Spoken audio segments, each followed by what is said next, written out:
ఉంటే రండి చర్చకు అని ఖార్గే సాబ్ సాక్షిగా సవాల్ విసిరింది కదా.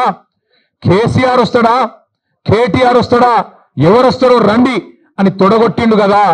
వస్తాడేమో అనుకొని ఇక బేసిక్ నాలెడ్జ్ లేదు కాబట్టి ఓ 72 గంటల టైం తీసుకో, ప్రిపేర్ అయ్యి రా, నువ్వు ఎక్కడికి రమ్మంటే అక్కడికి వస్తాం. ఒకవేళ ఎందుకంటే నీకు మాట మీద నిలబడే అలవాటు లేదు కాబట్టి, నువ్వు మాట తప్పుతావని తెలుసు కాబట్టి, నీకు జూలై 8 నాడు 11 గంటలకు మేమే ప్రెస్ క్లబ్కి వస్తాం. ప్రెస్ మిత్రుల సాక్షిగా ఒక న్యూట్రల్ వెన్యూ మీద రాష్ట్రంలో మీడియా సాక్షిగా, రాష్ట్ర ప్రజల సాక్షిగా ఎవరేం చేసినరో, రాష్ట్ర రైతాంగానికి, రాష్ట్రంలోని యువతకు 10 ఏళ్ల కేసీఆర్ ప్రభుత్వం ఏం చేసిందో, 18 నెలల నీ ప్రభుత్వం ఏం చేసిందో తేల్చుకుందాం రమ్మని ముఖ్యమంత్రి గారు సవాల్ విసిరితే స్వీకరించి నేను వస్తా అని చెప్పిన. వస్తాడేమో అనుకున్న ముఖ్యమంత్రి. పోనీ ముఖ్యమంత్రి రాకపోతే ఆయన తరపున ఒక బాధ్యత గల్ల ఉప ముఖ్యమంత్రినో, ఒక వ్యవసాయ మంత్రినో, లేదా మరొక మంత్రినో పంపుతారేమో అనుకున్నా. కానీ ఇవాళ తేలిపోయింది, రేవంత్ రెడ్డికి రచ్చ చేయడం వచ్చు తప్ప చర్చ చేయడం రాదు అనేది మాత్రం కారాఖండిగా తేలిపోయింది. రేవంత్ రెడ్డికి బూతులు మాట్లాడడం వస్తుంది తప్ప రైతుల గురించి మాట్లాడడం మాత్రం రాదు అనేది స్పష్టంగా తేలిపోయింది. ఇవాళ బేసిక్ నాలెడ్జ్ లేని ముఖ్యమంత్రి. ఆయన ఇరిగేషన్ అధికారుల సమావేశంలో తాను ముఖ్యమంత్రి అనేది కూడా మర్చిపోయి ఏ ప్రాజెక్టు ఏ నదీ బేసిన్ లో ఉంది అని ఒక చిన్నపిల్లగాడు అడిగినట్టు అడుగుతుంటే, ఈయననా మన ముఖ్యమంత్రి అని చెప్పి, ఈయననా మనకు న్యాయం చేసేదని చెప్పి రాష్ట్రంలోని రైతులు ఇవాళ బాధపడే పరిస్థితి. వాస్తవం ఒకటి మాత్రం, నీళ్లు, నిధులు, నియామకాలు, ఇది ఆనాడు కేసీఆర్ గారు, తెలంగాణ ఉద్యమకారులు జయశంకర్ గారు, ఇంకా తెలంగాణ బిడ్డలు ఆనాడు తెలంగాణ ఉద్యమానికి ఇచ్చిన శీర్షిక నీళ్లు, నిధులు, నియామకాలు. ఇవాళ రేవంత్ రెడ్డి గారు కూడా అదే పాటిస్తున్నారు. నీళ్లు, నిధులు, నియామకాలు. నీళ్ళేమో ఆయన గురువు గారు చంద్రబాబు గారికి కృష్ణా నీళ్లను, గోదావరి నీళ్లను తెలంగాణ రైతులకు సున్నం పెడుతూ, తెలంగాణ రైతుకు మోసం చేస్తూ అక్కడ కింద గోదావరిలో బనకచెర్ల కడుతుంటే దానికి పచ్చజెండా ఊపుతాడు. కింద శ్రీశైలం నుంచి కృష్ణా నీళ్లు అటు పోతిరెడ్డిపాడు నుంచి తోలుకొని పోతుంటే దానికి కూడా కళ్ళు మూసుకొని చంద్రబాబు గారు చెప్పినట్టు కోవట్టు పాలన ఇవాళ నడుస్తా ఉన్నది రాష్ట్రంలో.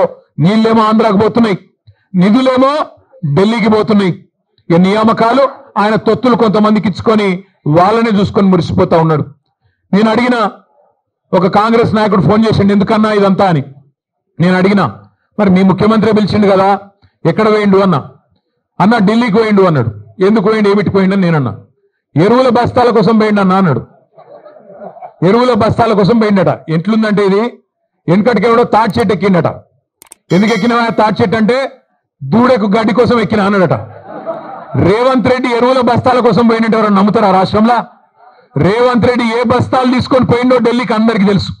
రేవంత్ రెడ్డి వాళ్ళ ఢిల్లీ భాషలకు, కేంద్రంలో ఉండే పెద్దలకు ఏ బస్తాలు మోస్తాడో, ఏ బస్తాలు మోసి ఇవాళ ఆ పదవి కాపాడుకుంటున్నాడో రాష్ట్రంలో చిన్నపిల్లలకు కూడా తెలుసు. మనోళ్ళు సోషల్ నీకు నేను ఇంతకుముందు అన్నట్టుగా నువ్వు నిజంగా వాస్తవాల మీద బతికటోని అయితే, నువ్వు మనిషివైతే, మేము ఎవరిని కేసులు పెట్టి జైళ్ళలో రాజకీయ కక్షలలో ఎంతమంది బలైనో చెప్పు, మేమన్న లిస్ట్ అంతా తిస్తాం. మీరు వచ్చినప్పుడల్లా మా వాళ్ళు ఎంతో మందిని ఇబ్బంది పెట్టిరో మేము చేస్తాం. అదే కాకుండా నిరసన అన్న అప్పుడు మా ప్రోగ్రాం ఉంది, మీరు తెల్లారి చేసుకోమని కూడా పాపం డిఎస్పీ గారు 2 పార్టీలను, మాది కూడా ఇందిరమ్మ లబ్ధిదారులతోటి మా ఇల్లు, వాళ్ళ ఇల్లు క్యాన్సిల్ చేయాలని వీళ్ళు పదే కంప్లైంట్ చేస్తున్నారు. దాంతో వాళ్ళు కూడా రెడీ అయింది, మేమందరం అర్హులమే, పేదోళ్ళమే. అప్పుడు పోలీస్ అధికారులు 2 పార్టీలను మా వాళ్ళని కూడా పిలిచి, మరి మీరు వాయిదా వేసుకోండి, రేపు మంత్రుల ప్రోగ్రాం ఉంది, ఒక మంచి కార్యక్రమాన్ని శ్రీకారం చుట్టూ, చరిత్రలో ఫస్ట్ టైం మెడలు వంచి ఇన్ని 100 మందికి ఇల్లు నష్టపరిహారం ఇప్పిస్తున్నారని చెప్తే మేము అంగీకరించి ఈ రోజుకు మా వాళ్ళు ప్రోగ్రామ్ను వాయిదా తీసుకున్నారు. మరి మీరెందుకు వేసుకోలేదు? 3 అంతస్తులు ఇల్లు వాళ్ళు కూడా మీరు రాసుకున్నారు. ఆ రోజు ఏం చెప్పారు, ఎన్నికల ముందు మేము ఇల్లు కట్టుకోకుండా మీకు కట్టకుండా మేము కట్టుకోమన్నారు. ఈ రోజు వీడియోలు తెస్తాం ఎక్కడెక్కడ ఏమేమి అవుతుందో. కాబట్టి కేటీఆర్ ఇవాళ ములుగులో ఉన్న పోలీస్ అధికారులు అందరూ కూడా 90% ఎస్సీ ఎస్టీ బీసీ అధికారులే ఉన్నారు. అలాంటి వాళ్ళ యొక్క పరిపాలనను నువ్వు కించపరిచి, లేదా నువ్వు పోలీసు జులుమని, పోలీసు రాజ్యం అని. అయ్యా, నీ హయాంలో ప్రతి మంత్రి వస్తున్నారంటే పుట్టిగానే ఏం నిరసన కార్యక్రమాలు పిలుపునియకుండా హౌస్ అరెస్టులు చేయడం, అనేక రకాల కేసులు పెట్టడం, మల్లంపల్లిలో అయితే పాప ఎంతమంది తిండి కూడా పెట్టకుండా స్టేషన్లలో ఆ రోజు మీ ఆదేశాలనుసారం ఇబ్బంది పెట్టింది. నిన్న ఎవరైనా అరెస్ట్ అయి ఉంటే వాళ్ళని కూడా మంచిగా చూసుకోండి అనే చెప్పినాం, కానీ మేము హింస పెట్టాలని చెప్పలే. ఈరోజు రకరకాల దుష్ప్రచారాలు చేస్తున్నాం. నీ హయాంలో అదే సిరిసిల్లాలో ఇసుక లారీలతో తొక్కించి చంపించింది ఎవడు వాడు అనేది ప్రజలందరికీ తెలుసు. అదే విధంగా వాళ్ళు ఎప్పుడు కూడా బీఆర్ఎస్ వాళ్ళు అధికారంలో ఉన్నప్పుడు అణిచివేతను ఆయుధంగా ఎంచుకొని పనిచేసారు, ప్రజా గొంతులను తొక్కేసారు, అదే విధంగా ప్రశ్నించే వాళ్ళని జైళ్ళలో పెట్టారు. ఈ రోజు అవాకులు చెవాకులు అసత్యాలు ప్రచారం చేసుకుంటూ యథేచ్ఛగా ఒక ముఖ్యమంత్రిని పట్టుకొని నువ్వెందుకు నీ లెక్కేది వాడు వీడు అని మాట్లాడి నీ సంస్కారం అది. నువ్వు చదువుకున్నవి, నువ్వు సంస్కారం నీకు ఒళ్ళంతా పొగరు దూరంకారం. కాబట్టి ఆ రోజేమో తెలంగాణ ఉద్యమం పేరు పెట్టి రెచ్చగొట్టి ఇతరుల ప్రాణాలను బలిగొని వాళ్ళ శవాల మీద వాళ్ళ త్యాగాల మీద మీరు పదవులు పొందింది.